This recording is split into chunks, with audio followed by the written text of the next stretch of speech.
Good afternoon, students. This is your last class on equality, and today we will discuss about equality of opportunity, formal equality, substantive equality. In fact, when we talk about equality of opportunity, then these two forms of equality. I will not say these are the two forms of equality because there is a connection. There is a connection between the formal equality and substantive equality. So one is in conflict without the other. Right. So these are two variants of equality: formal equality, substantive equality. But these two variants are deeply connected. Otherwise, it cannot ensure equality of opportunity. And when we talk about equality of opportunity, then we try to understand how the opportunities that is available that will be enjoyed by every individual equally.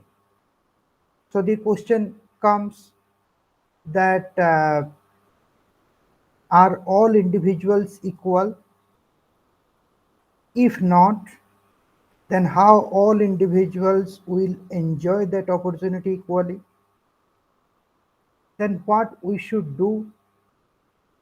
What should be the starting point? The starting point should be the positive discrimination, or the starting point should be the non-discrimination. And let me tell you that when we talk about formal equality, then we understand it as non-discrimination principle. And when we talk about substantive equality, then we understand it as positive discrimination. So equality of opportunity, how it should start? Should it start with non-discrimination principle, or should it start with the positive discrimination principle? So in today's deliberation, we will try to understand, and many nuance understanding it will also come in this discussion. So equality of opportunity, basically it is an idea that people ought to be able to compete on equal terms or on a level playing field for office and position.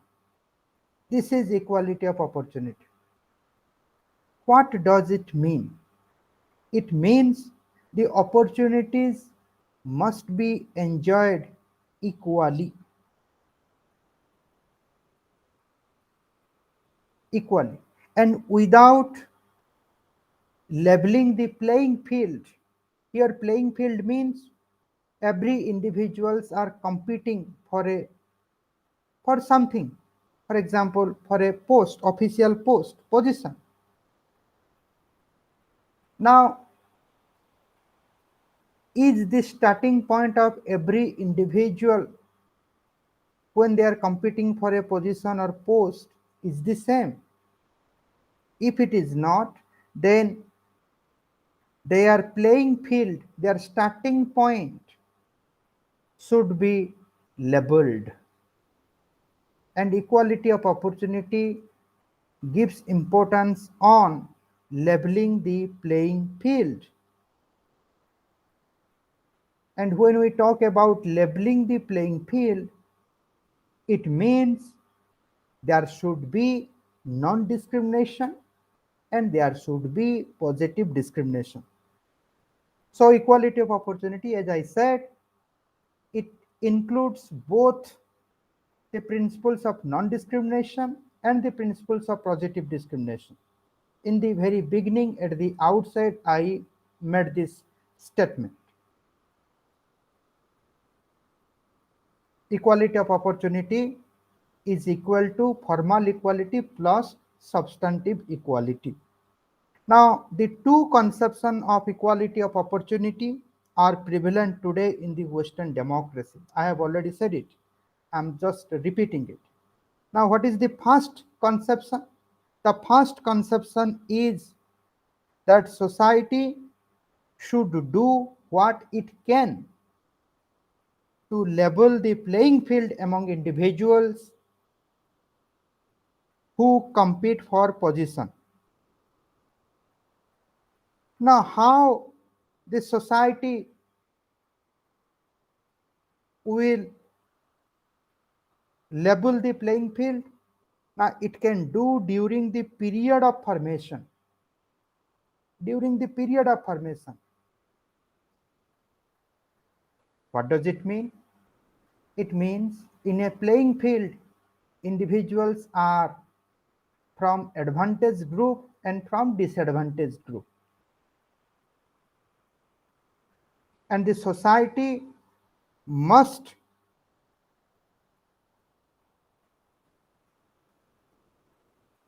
the society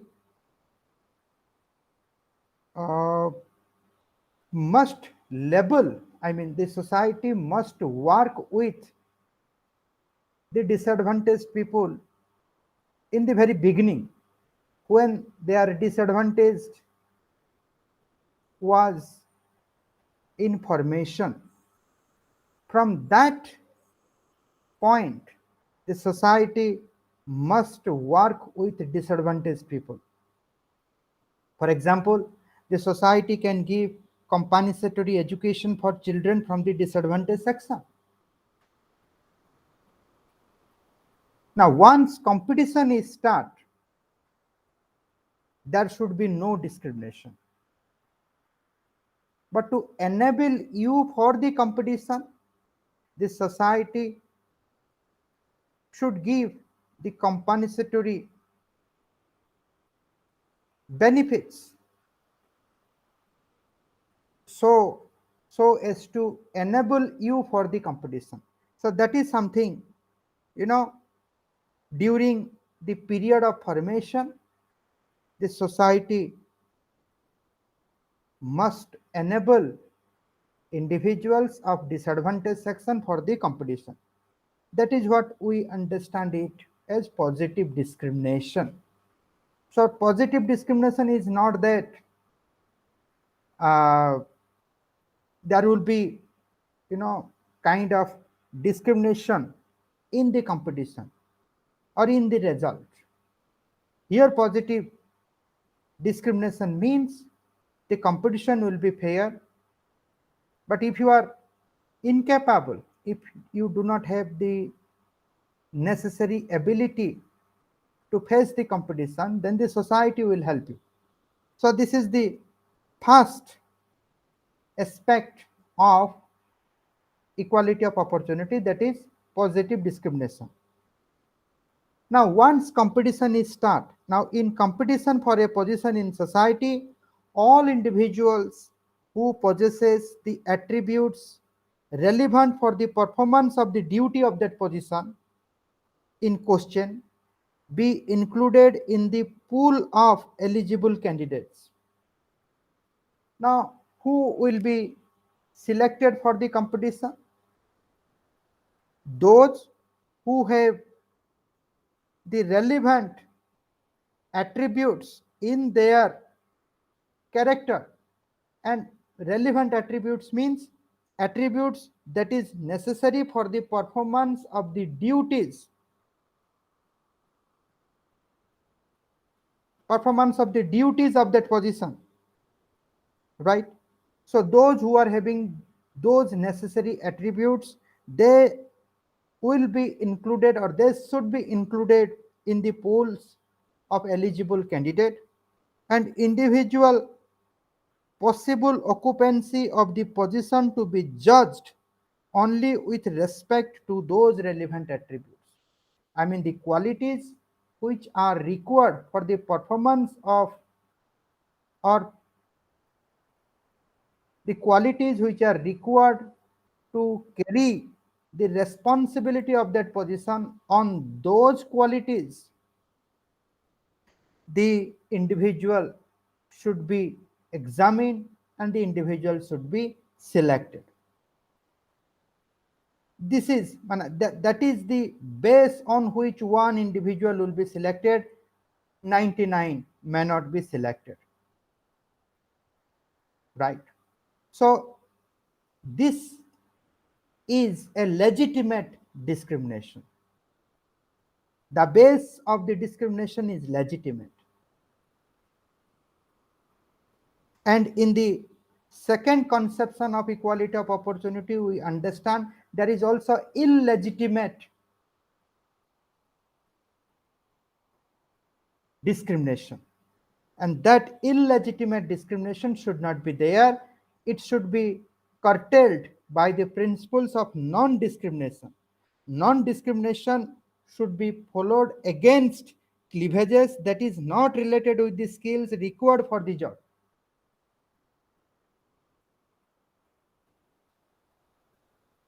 The qualities that is not related with the job but that is related with my cleavages. Selection should not be done on that qualities.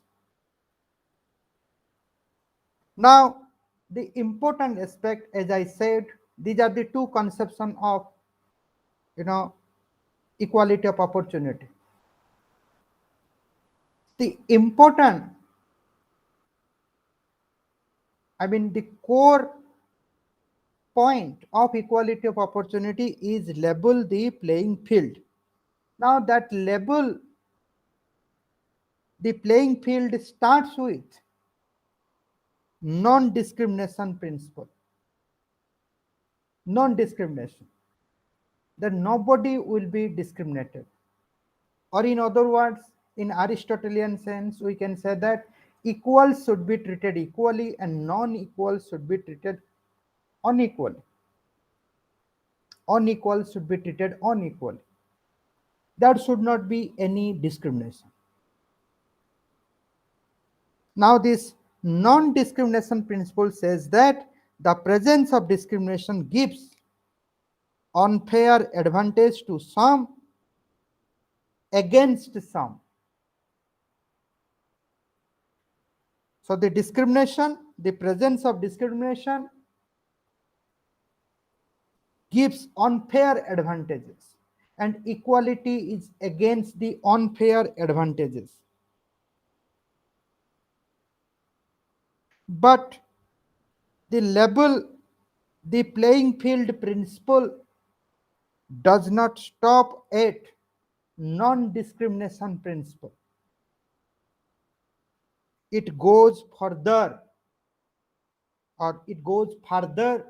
than non-discrimination principles. And it talks about the positive discrimination. Now, for example, equality or equal opportunity requires the educational expenditure per pupil in public school be equalized in a state.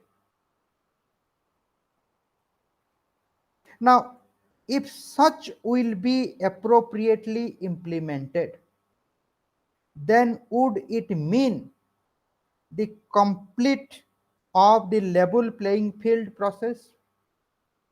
Certainly not, because there is differences in the public school. We cannot say that all the public schools in a state are same. There are differences. Schools in the rich district is different from schools in the poor district. Children from the rich school districts are slightly or are better than the children of poor school districts. That is the first diversity we find in the public school. And secondly, some school children are internally better than their counterparts.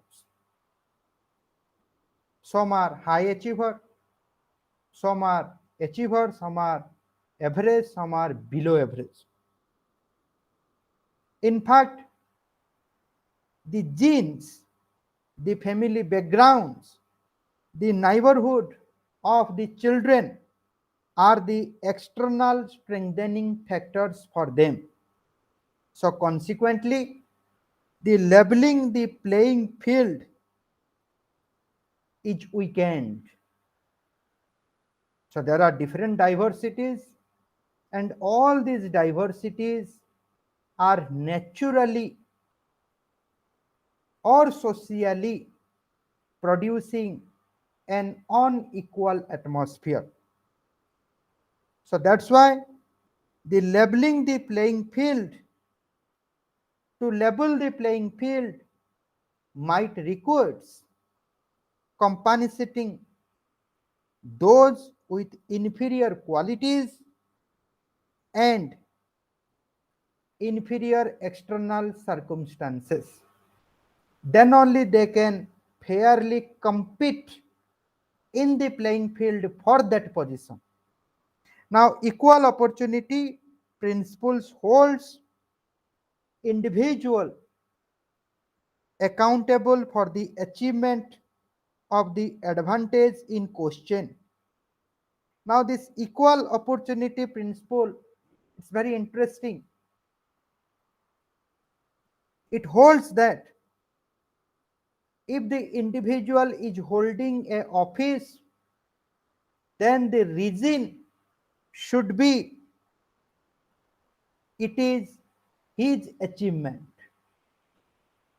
It is not because he is belonging to some group, that's why he is sitting in that office. It is not that. So equal opportunity principles is against it. It holds that if the individual achieves some things, now his or her achievement is because of his or her own quality. In the notion of equality of opportunity, there is a before and an after situation. There is a before situation and after situation. What is that before and after situation? Now, before the competition starts, opportunities must be equalized by the social intervention. Now, once competition start, then the non-discrimination principle should guide. But before the competition, first opportunities must be equalized. It means the society must level the playing field. The society must strengthen the weaker section or weak individuals, strengthen the individuals of disadvantaged section through positive discrimination, through affirmative action. So that's how the society can equalize individual and enable them to compete fairly in the competition. But after it, now once you are getting positive discrimination, you are strengthening yourself. Once you are fit for the competition, after it, individuals on their own, there will be no positive discrimination. So, positive discrimination is prior to the competition. Positive discrimination should not after the competition. It is a before competition phenomena. Positive discrimination is a before competition phenomena. And equal right or equal opportunity principle supports that. Now there are different people, they have different conception about where the starting gate should be. There are disagreement that what should be the starting point. The starting point should be the should be at before competition point, or the starting gate should be after competition point. I mean, where the positive discrimination should be located? Should it be located before the competition? Should it be located after or during the competition?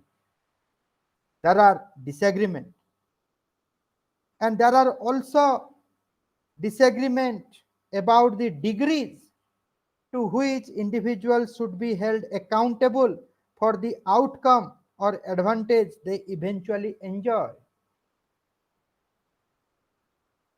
Now, if there is disagreement at the starting point level, then obviously there will be disagreement about individuals' accountability. If an individual is getting a post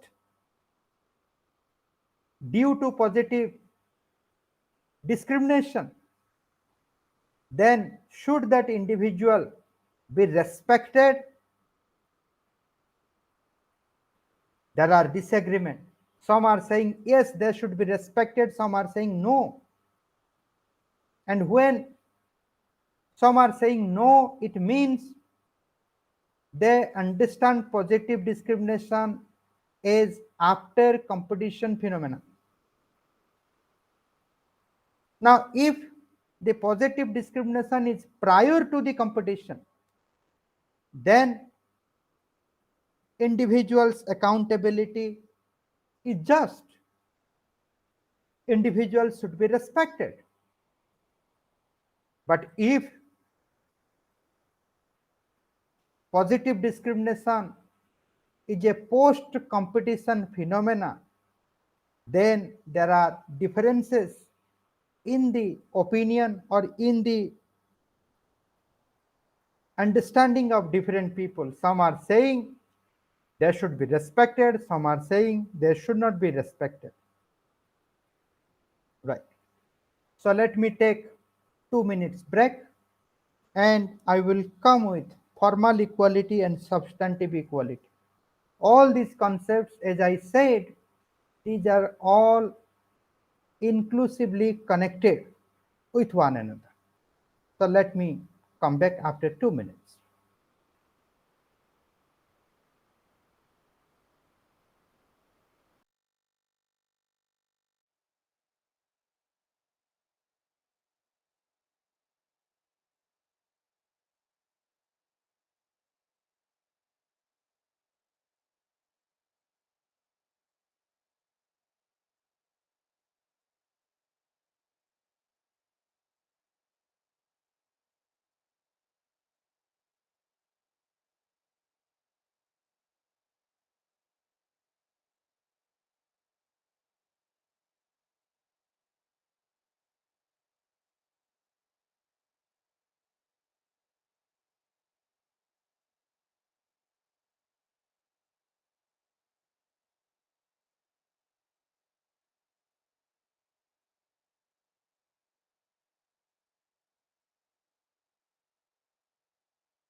Welcome back. Now, the idea of formal equality can be traced back to Aristotle and his dictum that equality means things that are alike should be treated alike. That is the, I mean, the genealogy of formal equality. Things that are alike should be treated alike.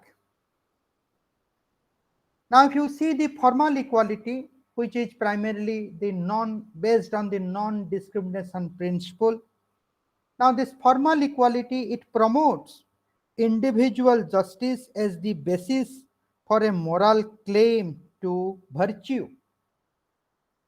This non-discrimination principle see individual as the unit of analysis. It does not see individual as a member of different groups. And when we are saying different groups, here we understand advantaged group and disadvantaged group. Now the formal approach to equality support the proposition that non-discrimination should be the base of public policy. The heart of this model is the principles of merit. This non-discrimination principle, the heart of it is the principles of merit. The liberal argument sets out that formal equality is necessary if the principles of merit is to be maintained. So as long as principles of merit is being implemented, the formal equality is in the continuous process. Or formal equality talks about the meritocracy. Formal equality talks about the meritocracy. Now the value of formal equality is its ability to protect against the defects. And what is the defects? How formal equality protect against the defects? Now the defects are the irrational and unfair decision based on arbitrary criteria. Now this non-discrimination principle, though it is based on meritocracy, yet it protects against the irrational and unfair decision based on arbitrary criteria. Right? Now it sounds good, but the critique of formal equality, they have problem with the formal equality. Now the critique of formal equality suggests that the supposed value of neutrality of formal equality is merely an illusion. Now for them, neutrality is not possible and formal equality is an illusion. It is a false consciousness. Now critique questions whether law, legislature, judiciary can claim to be truly neutral to all the parties. Now they are problematizing the claim of formal equality, that is neutrality. Now they are problematizing neutrality. They are problematizing fairness. They are problematizing merit. Is it really possible to be neutral to all these parties? Now to this end, formal equality cannot adequately deal with certain types of laws. Right. I will tell you what types of laws. So what does it mean that when the formal equality is claiming for its neutrality, is it really neutral to all the individuals? It means is not the state, society, state means law, legislature, judiciary, is not the state and society by maintaining the non-discrimination principle not facilitating some individuals and discriminating some individuals indirectly. Now, the principles of non-discrimination may lead towards the discrimination. Why? Now, the starting point or the level of playing field is not same. If individuals are different, then those who are at the better position, they enjoy that opportunity vibrantly, and those who are part of the disadvantaged section, even the opportunity is there for them, they may not enjoy it. Now, there are certain types of laws. The formal equality cannot ensure equality in certain types of laws, and are laws which appear to be based on prima facie neutral criteria but subsequently create a disparate impact for certain people may confuses, then it clarifies. It means there are laws which appears to be very neutral, but at the end those law establishes a unequal society. So even if, I mean, formal equality is trying to establish a equal society by applying non-discrimination principle, yet it fails to establish a equal society. Right? There are differences in the people. I'm repeating. The difference is that some people are born, there are parental circumstances, some people are born in the disadvantaged section, some people are born in the advantaged section.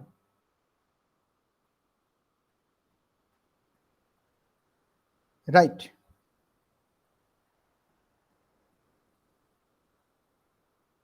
Now, how to solve it? Now, formal equality, it talks about a powerful principle, non-discrimination principle. But that non-discrimination principles is not establishing a equal society. Right. So, what to do? Now, formal equality as an independent norm cannot establish a equal society. So, formal equality has to depend upon, formal equality has to take the help of the substantive equality. Formal equality has to ensure the rights of individual, every individual at the substantive level. It has to deal with the real nature of substantive rights of different individuals. It is to create a dichotomy between human right and equality, wherein both the principles appear to operate independently rather than in combination with one another. So this is again very critical aspect. We need to understand it.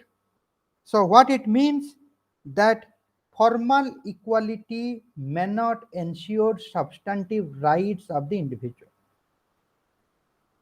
So the formal equality has to take the help of substantive equality, right? And thereby the formal equality must combinedly work with the human right principle. The formal equality principles must work with human right principles in order to ensure substantive equality. So here substantive equality means ensuring the substantive rights of individual. So here equality principle and human right principle must combinedly work then only substantive equality can be achieved. So formal equality cannot establish independently. It cannot establish substantive equality. Now formal equality in combination with the human right principles can establish the substantive equality. And substantive equality and formal equality, when they combinedly work together, then it will ensure the human right. Now, the approach of formal equality is to ignore the personal characteristic of an individual altogether. Now, this sounds good and bad. Now, formal equality, it doesn't care about the personal characteristic of an individual altogether. Personal characteristics should not be the basis of the selection. Now, to that extent, it is all right. But to what extent this is acceptable? To what extent? Now, the personal characteristic may not be the basis of my selection, but this personal characteristic is contributing positively to me when I am in competition.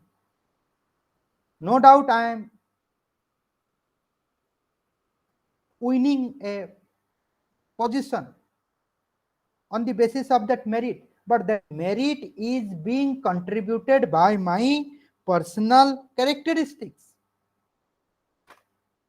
Now, beyond a point, formal equality, though the principles of or through the principles of non-discrimination, may hide different forms and kinds of discrimination. Here, the non-discrimination may lead towards the discrimination, and discrimination may lead towards the non-discrimination. So, in a sense, I said it in the class, positive discrimination is non-discrimination, and non-discrimination is discrimination.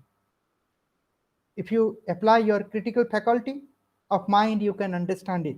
So, beyond a point, formal equality through the principles of non-discrimination may fail. And why it is failing? Now, it is hiding the different forms and kinds of discrimination. Why? Because individuals are not independent, autonomous. They are part of different groups. The advantage and disadvantage of group also characterizes the character of the individual. And formal equality is not rectifying all these kinds of discrimination, forms of discrimination. It simply applies the non-discrimination principle blindly. Now, to fail to do so, formal equality leaves people and group at a different starting point. Now, if the formal equality is not doing that, then the formal equality is placing people at the different starting point before the competition.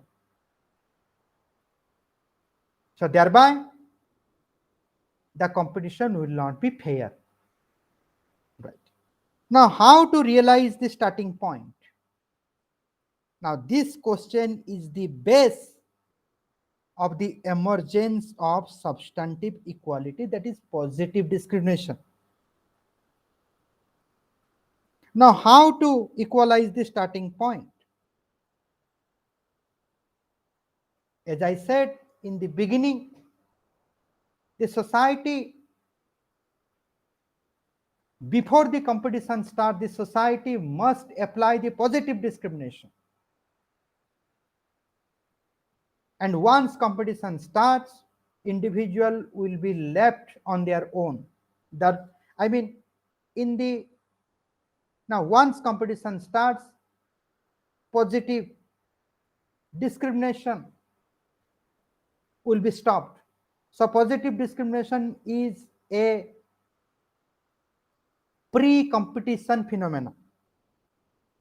Now positive discrimination, positive action is needed to promote equality by compensating to the disadvantaged group. So this is the justification of the positive discrimination. And positive discrimination, it is it will it is fair to give positive discrimination before the competition, not after or during the competition. Now the extreme understanding of substantive equality is the equality of outcome. Equality of outcome means what in Marxism talks about work according to your ability and take back according to your need.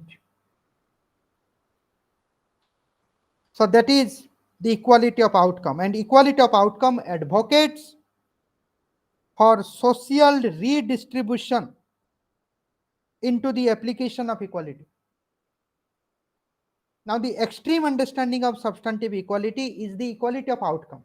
Equality of outcome means social redistribution,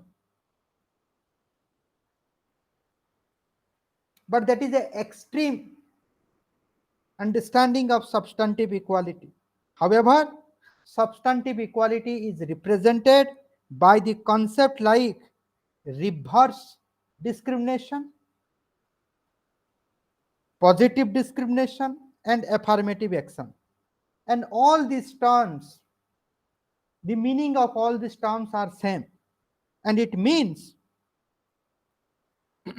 offering the targeted assistance to the people so that they can take full and equal advantage of a particular opportunities.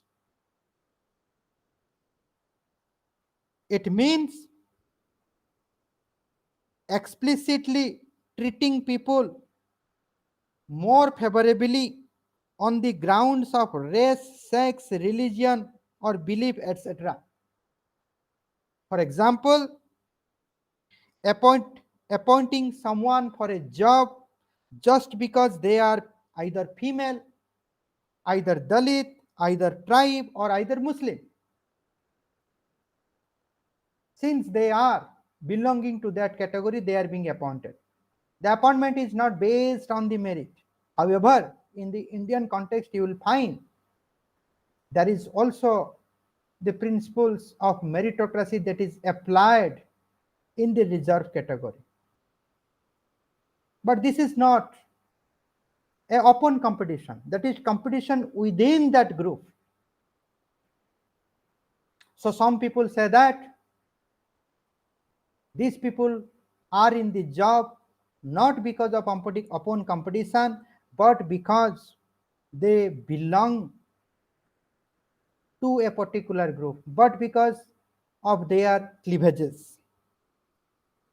And why this reverse discrimination, positive discrimination, affirmative action holds this?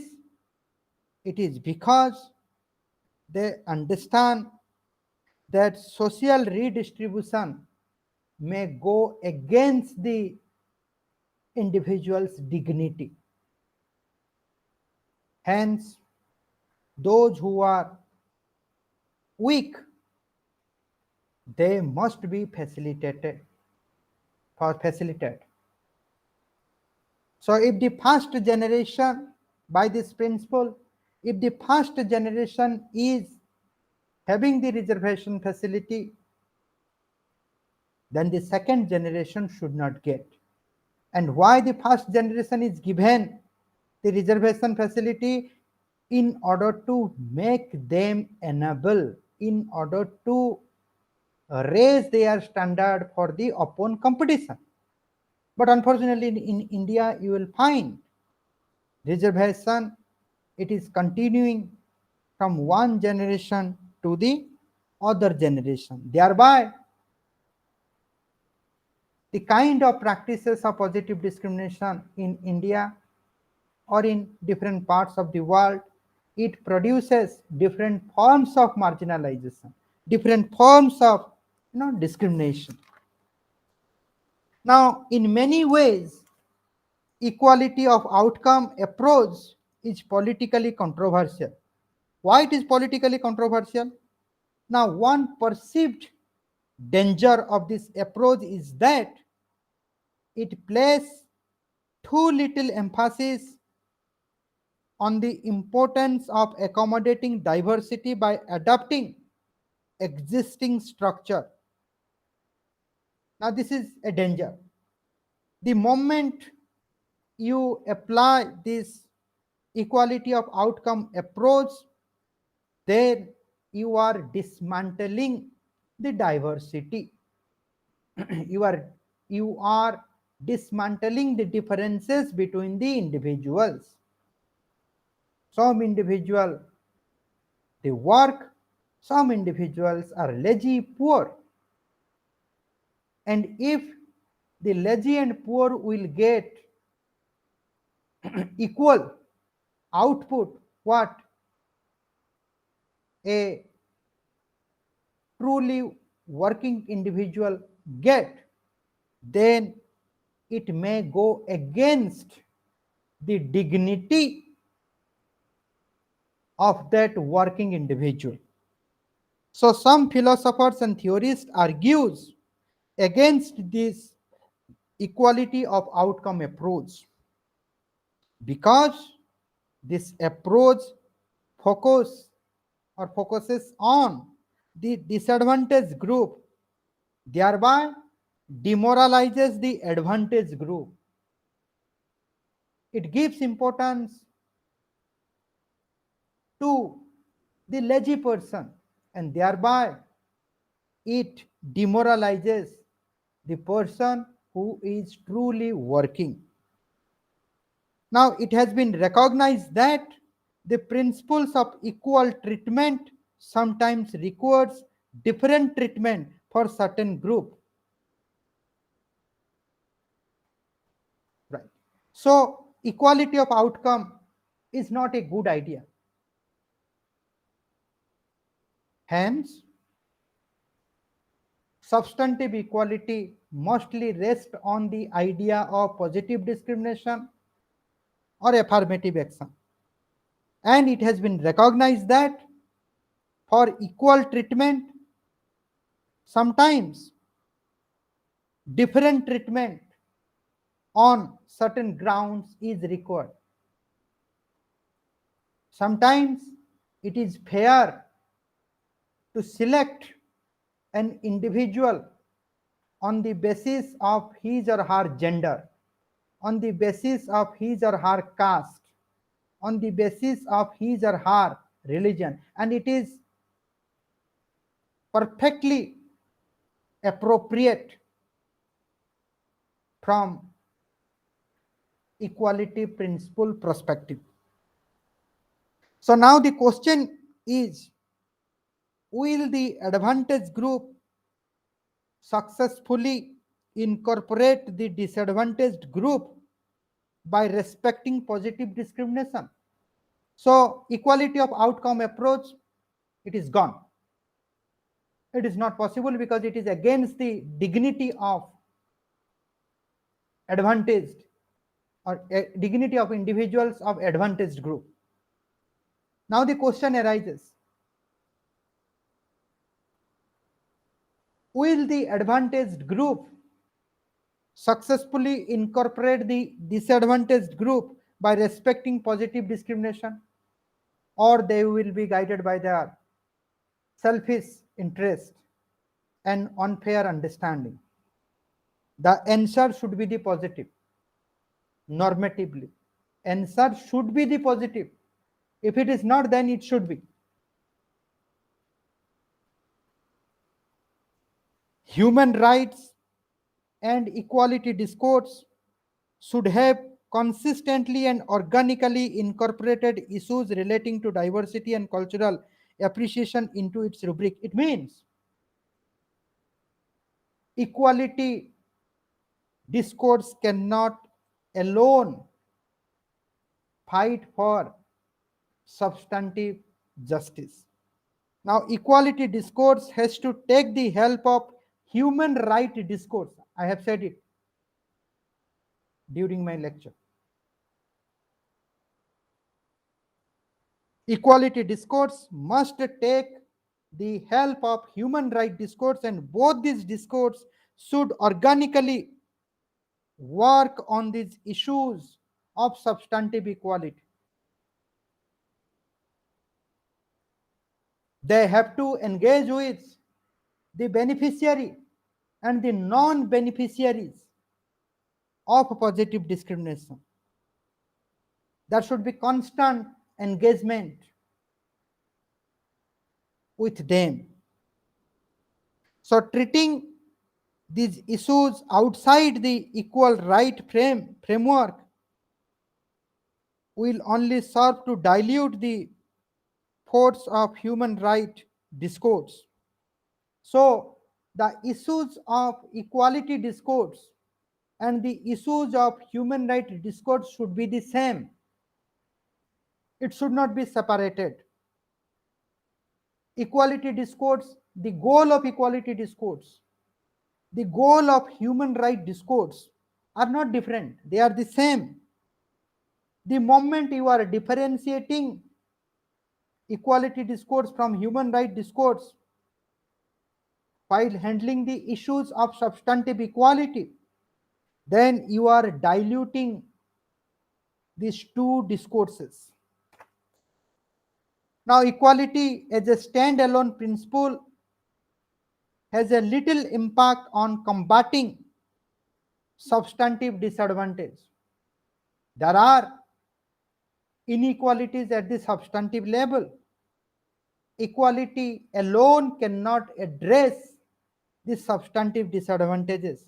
So there is a need for it to take a greater moral character.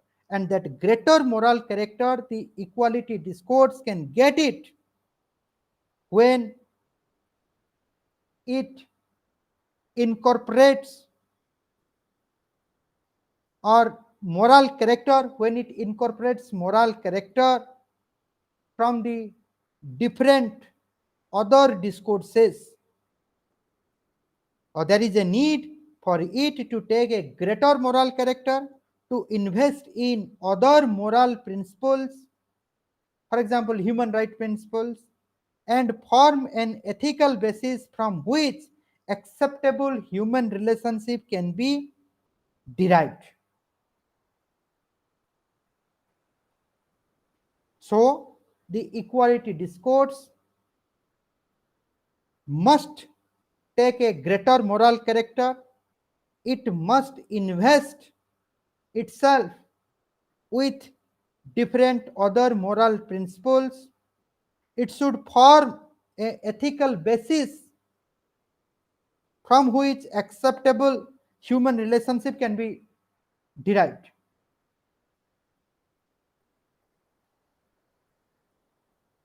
So basically, if the equality discourse will work with the human right discourse, then it will get the greater moral character. It will form a very solid ethical basis, and from that, the acceptable, the genuine, the legitimate human relationship can be derived. As a result, people from the disadvantaged section and people from the advantaged section, they will develop the feeling of fraternity among themselves. They will understand their respective accountability. Then only it is possible. Now, equality model have led to the emergence of human right based approach.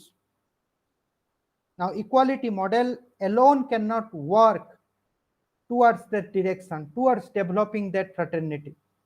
Now, equality model must take the help of human right based approach. In fact, The human right based approach emerged due to this equality model. Now, the issues of equality and non discrimination are the agenda within the human right framework.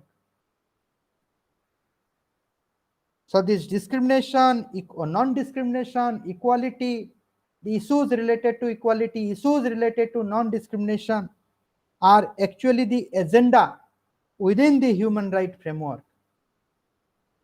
Right? Now, this human right approach is based on dignity, because human right approach does not talk about equality of outcome approach. It talks about how to develop a sense of fraternity. It talks about how to protect the dignity of every individual. Human right approach or human right based approach is not against the people of disadvantaged section, and it is also not against the people of advantaged section. So that's why this approach is based on dignity. So equality of dignity, respect and worth as the foundation for the equal right may ensure that equality has universal application. So everyone will join with equality discourse, and equality will become a universal phenomena only when equality of dignity, respected and worth will be the foundation, and that foundation is provided by this human right based approach. So this is all about your equality. You may read your own books, you can understand other things what I have not said it. So this is the last class from my side for you in this semester. So wish you all the best for your exam. So thank you.